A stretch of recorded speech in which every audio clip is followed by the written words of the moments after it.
So, welcome, Fred, to Metallarium Pages. It's a great pleasure to talk with you about mass worship, this amazing new album, Portal Tombs, and more things related to the metal world. Starting, I have to say that mass worship presents a different kind of extreme music. For me, since the first album, you didn't play death metal, and now it's the same.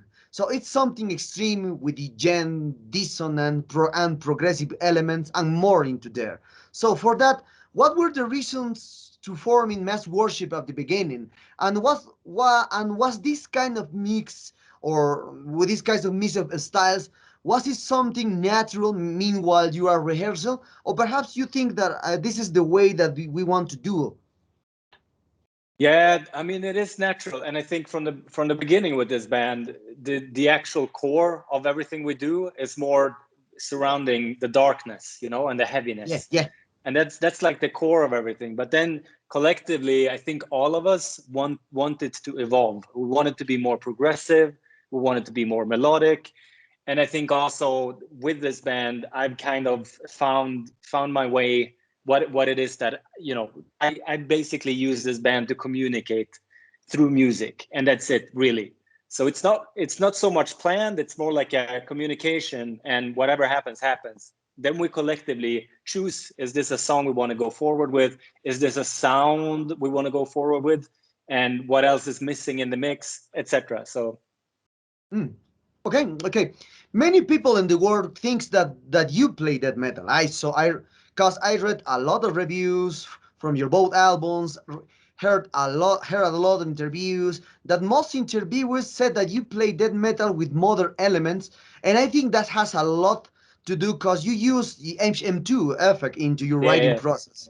Yeah. So, but for me, it's not necessary because you develop a new sound and perhaps a new style for the future bands, especially for me. So, why many people is very attached to the death metal feeling in your music, and how do you label the music that you play? Oh, it's a hard one. I mean, the funny thing is that we get very amused of people trying to categorize us, trying to put a label on us, but it seems like a lot of people are struggling with it, which is a good thing to us. That's kind of the Yeah. goal with everything we're doing. We don't want to be a clone band. We don't want to be a clone death metal band or a clone metal band. We're trying to do something new. We're exploring new ideas. That's the whole point of the band. So at least it seems like people are picking that up. Regarding the death metal label, I think it's primarily because of what you say. The HM2 is like classic, typical death metal, and then on top of that, we're from Sweden as well. So it's very easy for people to say that it's at least inspired by death metal or that it has some death vibe to it. But I agree, we're not a death metal band. That's not how we see ourselves. We see ourselves as a metal band, and that's really it. Like we don't want to narrow it down too much. We want to be able to do, explore things and do things our own way. That's the whole goal of the band, essentially. Yes. I felt that the first second to the last second into the first one and the second album for me is amazing. So talking a bit about your common styles, there is like if we try to as you said, many interviewers try to label your band. So we are going for that way. So we're I tried I found dissonant elements, progressive elements, degen, especially in the notes, and extreme metal, as you said, extreme metal in general. So, into this matter, what albums are running through your head when you think about the next step in mass worship, or for the second one? It's okay, cause I feel quite Meshuggah, quite Gorguts, old school Swedish metal, especially for the effect, as we said in the previous question, and more. And even the voice like Klaes is something like James from the Meshuggah. The same Yeah. line, the same line, the same. Oh, the music is very extravagant, very chaotic thing, but the voice is very flat. And do you think are the breaking limits with both albums? Yeah, I mean, the thing with like for the first question regarding what we're listening to and stuff like that, like it's very mixed. But we really want, I am probably the most progressive guy in the band. Some other guys are into more of a punk, like they played with a lot of punk bands previously. So we have a bit of a mix. It's both old stuff and new stuff mixed together.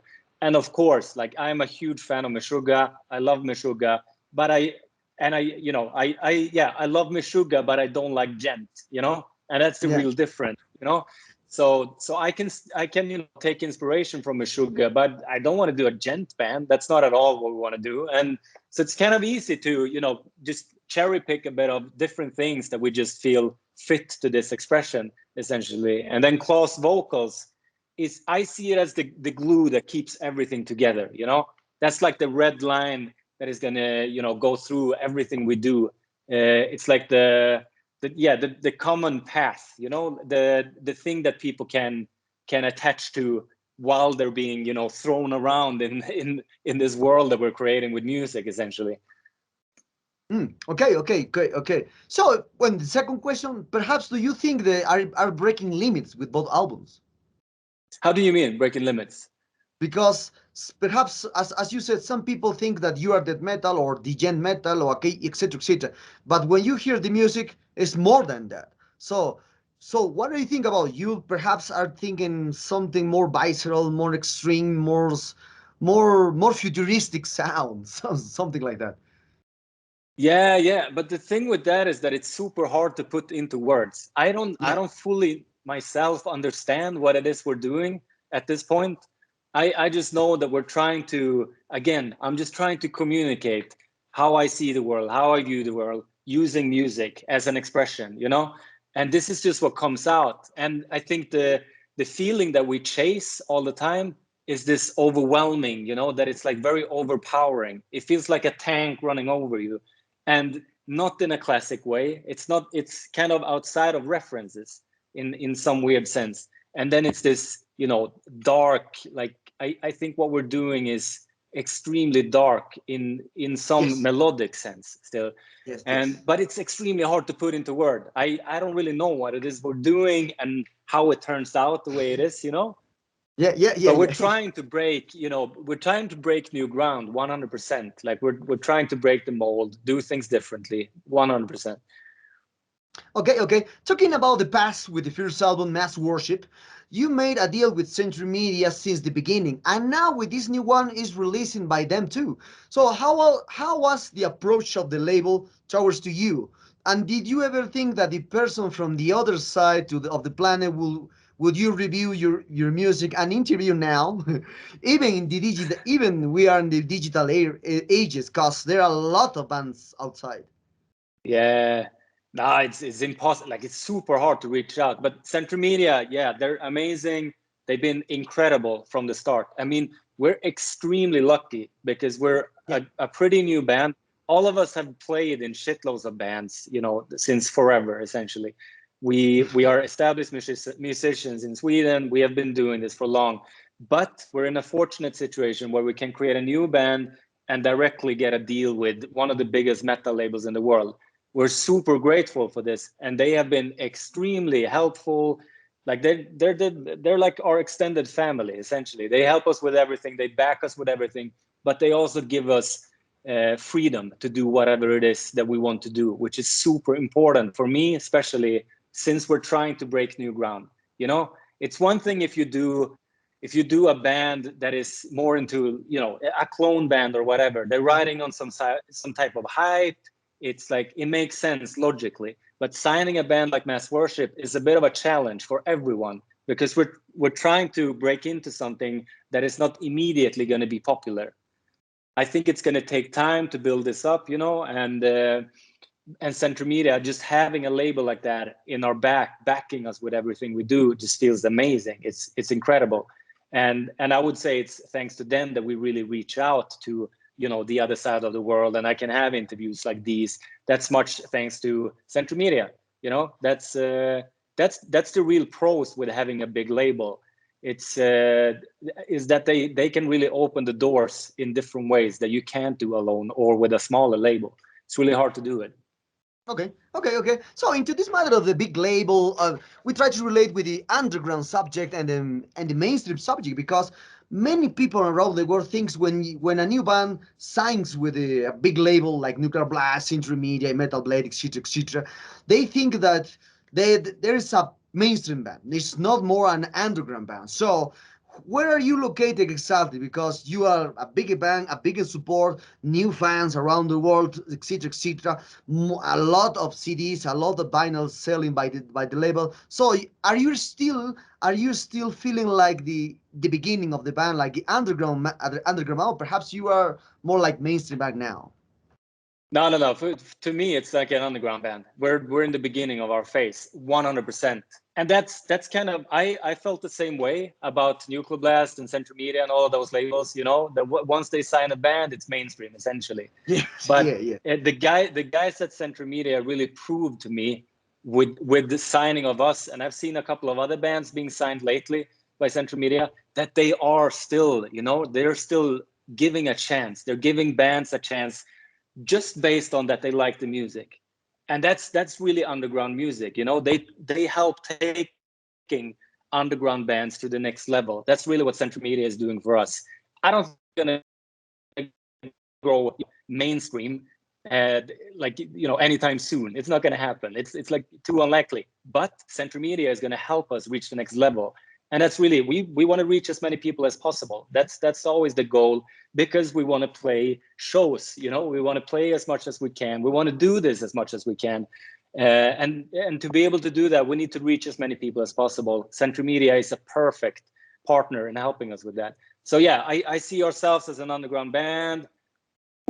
Us working with Central Media is just the ultimate proof to me that they still believe in underground bands, and that's really refreshing in, you know, in the industry we're in right now.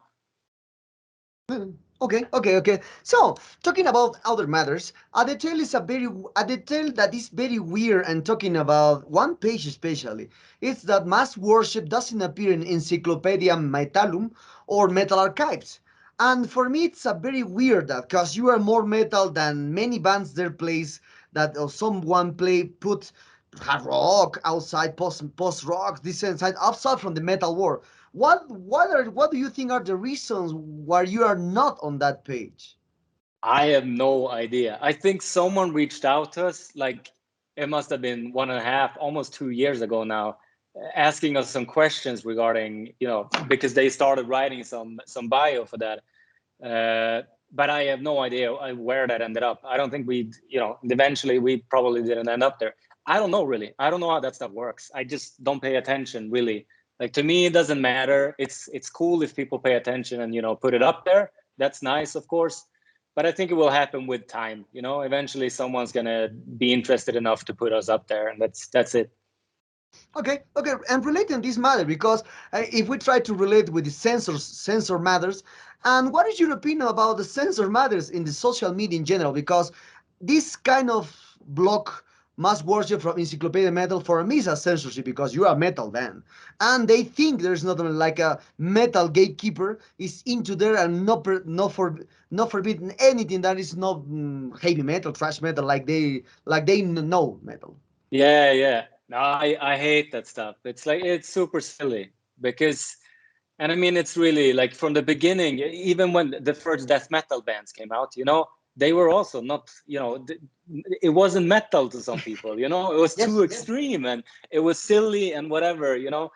If people are always gonna, you know, struggle with bands that are breaking new ground, and that's it really. But we just try to not pay attention to it. It's, you know, I don't care, you know. We just want to do what we do, and then people are gonna catch that if they want to. And if people want to be close-minded and, you know, look back in the past and only listen to old stuff, that's fine, you know, that's perfectly fine.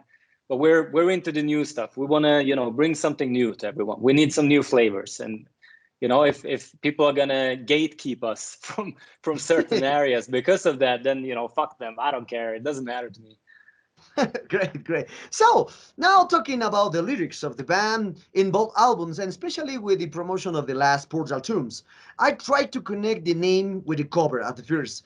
Then I just found the darkness, as you said, the mysteries are relating into the lyrics, into the cover, into the music. For me, I tried to relate the concept with portals to the undead world in some parts, or perhaps with other worlds outside this world. So in some point I tried to figure some movie from the 90s or from the 80s to went for a gate beyond this world and some creatures beyond this matter. So for you, what how exactly where are you related the lyrics, the sound, the cover arts, these kind of matters with all kinds of Mac worship into these portal tombs?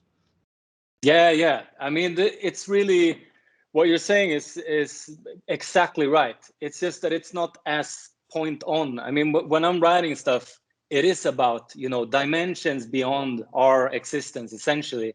But to me, it's about perspectives. It's about changing the way you see things, not so much seeing a different world. It's just about you starting to shift the way you see things. A good example of that is like I'm a firm believer in zooming out, for example. Stop looking at you and your own petty little problems at this very moment. Try to zoom out and see things from a bigger perspective. Like see it from, 100-year perspective instead of a week perspective. And the same goes for society as a whole. Like instead of focusing on now to 5 years, let's focus on 100 years or 200 years instead, just to see how our perception of the world will change if Yeah. we actually zoom out. Those are the kind of things that we explore here. And Portal Tombs is essentially about that. It's about killing old perspectives and opening up for new ones, developing, facing your fears, going straight into something very unknown just to see the world from a different perspective. Those are the kind of things we're talking about on the record, essentially. But again, the main thing with this band is really to just try to communicate a vision I have inside of my head through music. Then we add the words on top of that, only to enhance the music, essentially. So it doesn't really matter. I can talk, how long I want to about what the album is about, what we write about. But what really matters is what you feel when you listen to it. That's what we're interested in, how it resonates with you and how it resonates with me. And if whatever you feel, that's right. That's the correct answer to what we're about.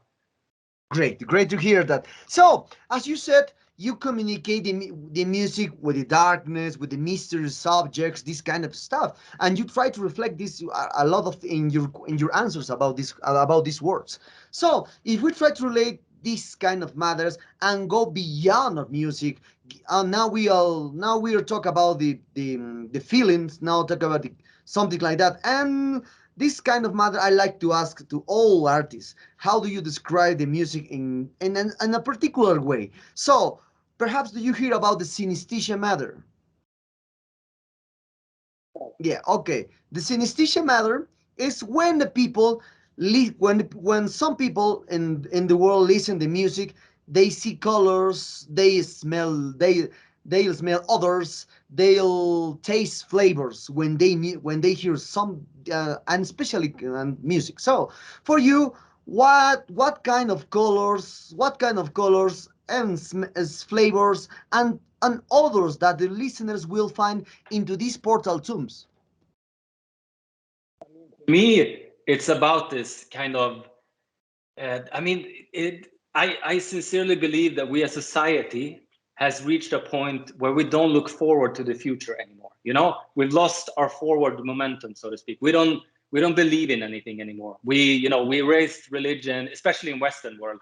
We don't believe in religion or spirituality anymore. And my question then is, what do we believe in? And in a lot of countries today, especially in Western society, we believe in nothing. And that's really the feeling that I'm going for. It's to try to describe how it feels to believe in nothing. And that's that involves darkness. I only see black and red that's why the album cover is red as well. Those are the colors I see in front of me. And I envision like almost post-apocalyptic world essentially that is ahead of us, and it's just really the vision of not believing in a better future ahead of us. That's really the key thing for me. Okay, okay. So, relating to the previous question, the previous answers, you said that you wanna play that you love. So many things, many bands around the world thinks like that. But into this matter, if you can see the heavy metal, the thrash metal, the power metal, or the old stuff are stagnated in the same rhymes with new bands, with new albums. But the extreme music is continue growing with more stuff, with new forms. So why the extreme metal music are continually evolving, continue growing with new songs that are not having to do with the metal from the 80s and 90s. Just about rules, and that's it. There's no rules, and the people that understand that there are no fucking rules, I can do whatever the fuck I want to. The people that understand that are the ones that are going to do music that break new ground, really. And extreme metal in general, to me, is super chaotic. Like, it's so much shit happening all the time. It's very different, everything, and it's very aggressive. But the one thing most of those bands have in common is that they are breaking down old rules, really, and stigmas. It's like they're just breaking new ground. That's what I would say they have in common. Okay.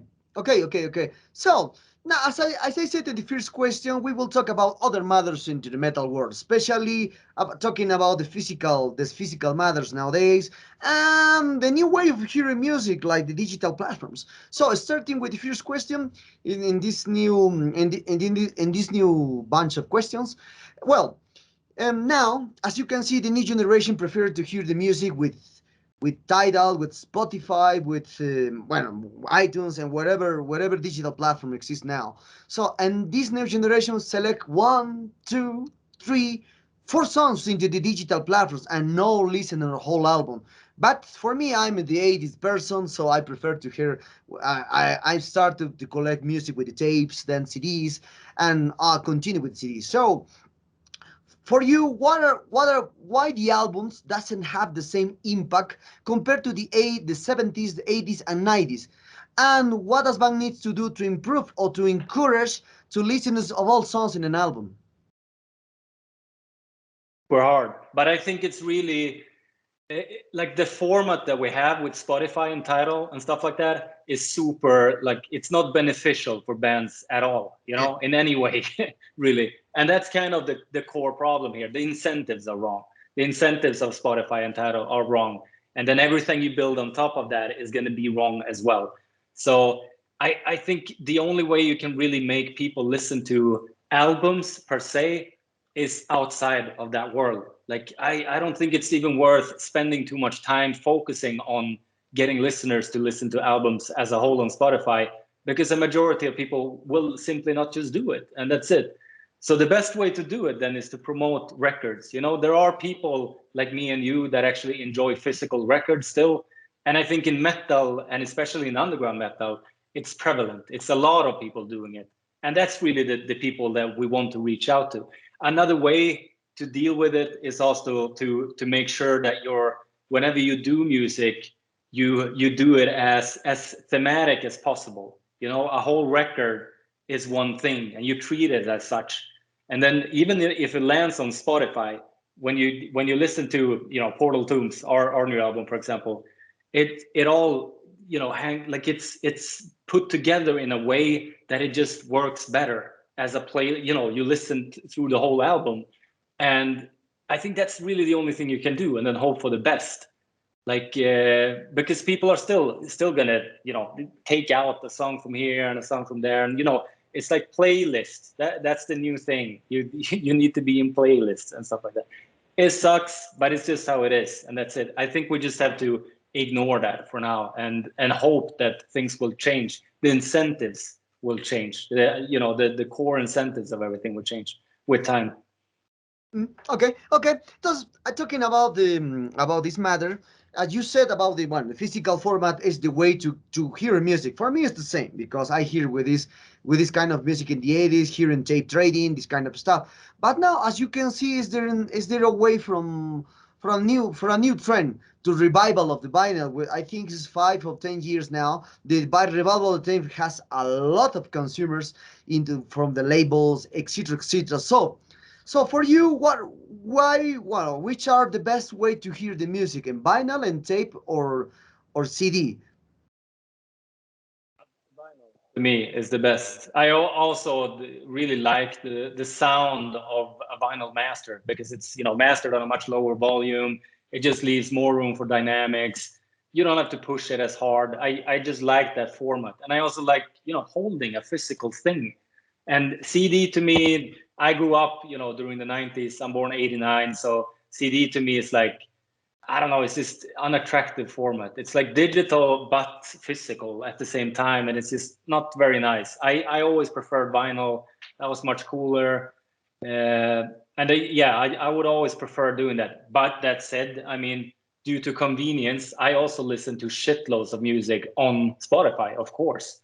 It's no way to get around it. And I also, I found out about new bands on both Spotify and Tidal and Bandcamp and stuff like that.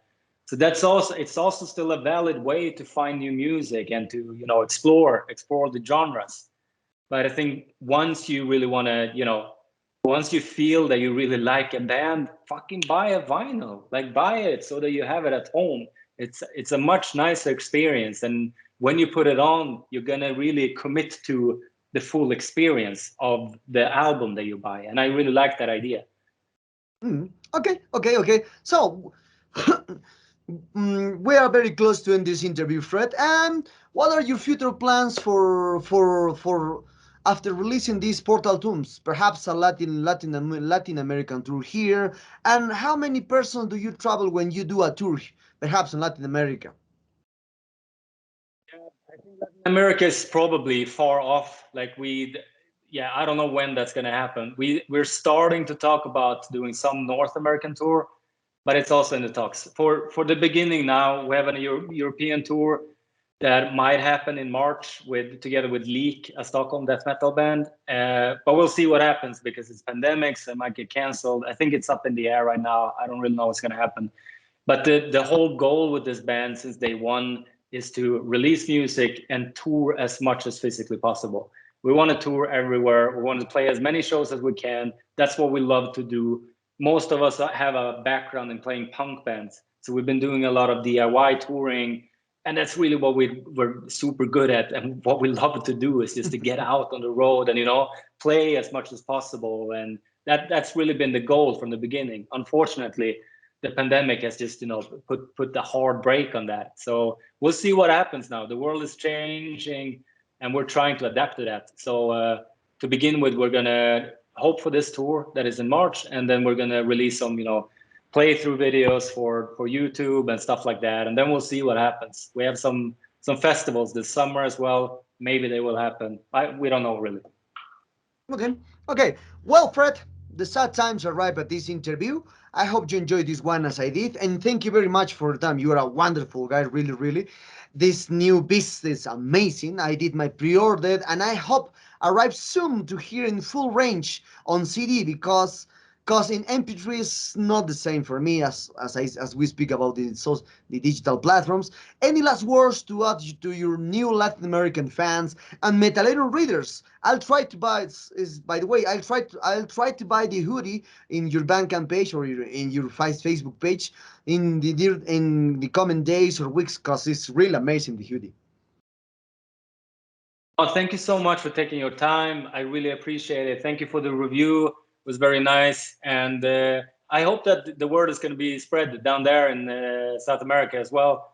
And I really, really hope that we can get over there someday. And that the touring can start happening again, so we can start to cross those countries of a list as well. And just reach to more new people. That's our hope. Okay. Thank you very much, Freddy.